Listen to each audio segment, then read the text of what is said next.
Guys, communism అనేది ఒక failed concept.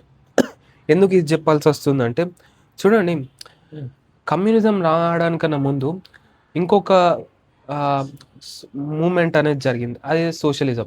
నిజానికి సోషలిజం నుంచే కమ్యూనిజం వచ్చింది. కమ్యూనిజానికి ఉన్న ఇంకొక పేరేందంటే సైంటిఫిక్ సోషలిజం అని.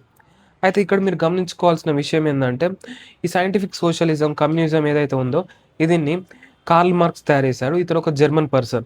అయితే ఇతడు ఇచ్చిన ఈ థియరీ ప్రకారం ఎప్పుడు ఈ కమ్యూనిజం అనేది కరెక్ట్ వేలో జరగలేదు. నిజానికి కమ్యూనిజం ప్రకారం ఏం జరగాల్సిందంటే, ప్రజల యొక్క హక్కులు ఏవైతే ఉన్నాయో అవి ఎవరు నిర్ణయించాలంటే వర్కర్స్ నిర్ణయించాలి.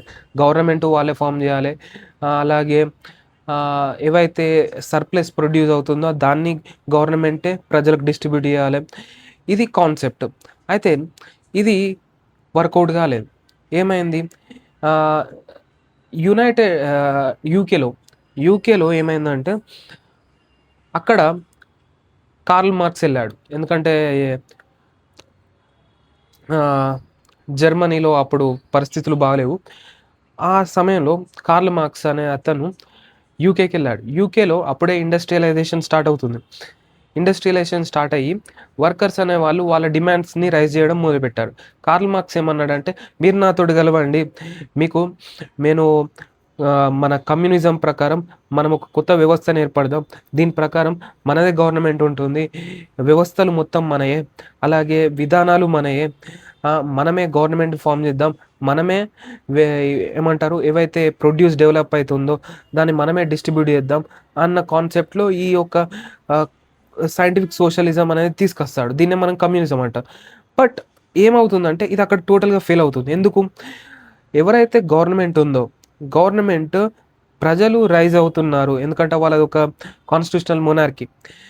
గ గ రైజ్ అవుతున్నారు. వాళ్ళు డిమాండ్ అడుగుతున్నారు. వాళ్ళకి బెటర్ వేజెస్ అడుగుతున్నారు. మనం అవి ఇవ్వకుంటే ప్రజలు తిరగబడతారని జేసి గవర్నమెంటే ముందుకొచ్చి కమ్యూనిస్ట్‌లతోటి అలాగే ప్రజలు ఎవరైతే వర్కర్స్ ఉన్నారో వాళ్ళతోటి ఇంటరాక్ట్ అవ్వడం మొదలుపెట్టింది. సరే, మేము మీకు అనుకున్నట్టు అన్ని లేబర్ బెనిఫిట్స్, అలాగే వర్కర్ చార్జెస్ ఇవన్నీ ఇస్తాము. వర్కర్ బెనిఫిట్స్, అలాగే సేఫ్టీస్ ఇవన్నీ ఇస్తామని స్టార్ట్ చేసింది. సో, అక్కడితో ఏమైంది? అక్కడ కమ్యూనిజం రాలేదు. అక్కడితో ఆగిపోయింది. అక్కడ క్యాపిటలిజమే గెలిచింది. తర్వాత ఏమైంది? రష్యాకొచ్చింది. రష్యాలో గెలిచింది. రష్యాలో కమ్యూనిజం అనేది గెలిచింది. అండ్ రష్యాలో ఎగ్జాక్ట్‌గా అనుకున్నట్టు ఏమైందంటే గా కమ్యూనిజం అనేది ఎగ్జాక్ట్‌గా కార్ల్ మార్క్స్ ఎలా అయితే థియరీ ప్రకారం అనుకున్నాడో అలానే డెవలప్ అయింది. ఎందుకంటే రష్యాలో ఎక్కడి నుంచి కమ్యూనిజం వచ్చిందంటే వర్కర్స్ నుంచే వచ్చింది. ఎగ్జాక్ట్ కార్ల్ మార్క్స్ చెప్పినట్టే వర్కర్స్ నుంచే కమ్యూనిజం అనేది రావాలి.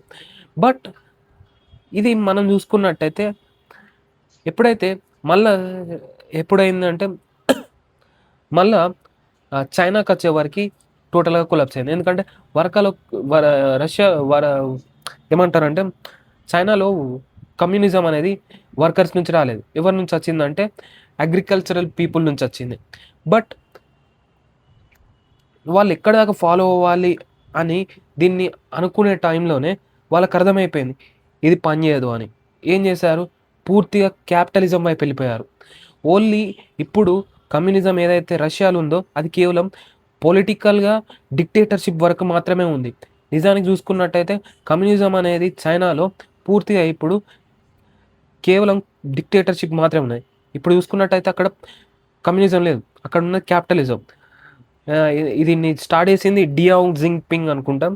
డియావ్ జింగ్‌పింగ్ అతడు ఎప్పుడైతే రష్యాను చైనా యు ఏమంటారు అమెరికాకెళ్ళాడు. అక్కడ చూసాడు. ఏంది ప్రజలు ఇన్ని వస్తువులు వాడుతున్నారు ఏంది? నా ప్రజలకు ఇన్ని వస్తువులు వాడతలేరే అని. అండ్ దాని ఎనకాల ఉన్న రీజన్ క్యాపిటలిజం అని తెలుసుకొని వచ్చి టోటల్‌గా కంట్రీస్ యొక్క ఎకానమీనే మార్చేసాడు. సో, అక్కడ ఎకానమీలో క్యాపిటలిజంని మొదలుపెట్టి స్టార్ట్ చేసినప్పటి నుంచి వాళ్ళ దేశం అనేది ఇండియాని మించిపోయింది. అప్పటిదాకా ఇండియా అనేది చైనా చూసుకున్నట్టయితే సరిసమాంతరంగా ఉండేది.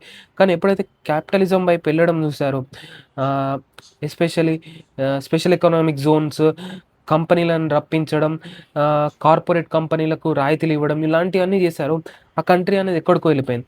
సో, క్యాపిటలిజం అనేది ఎప్పుడు ఆ కంట్రీకి ఒక అడ్వాంటేజ్ ఇచ్చింది ప్రతి కంట్రీకి. ఎట్ ద సేమ్ టైమ్ మీరు చూసుకున్నట్టయితే సోషలిజం అనేది ఎప్పుడు ఆ కంట్రీని ఒక అధపాతాళంలోకి నెట్టేసింది. నిజ నిజానికి రష్యా చూసుకోవచ్చు, అలాగే కొలంబియా ఇవన్నీ గూడా they were not never been the strong countries.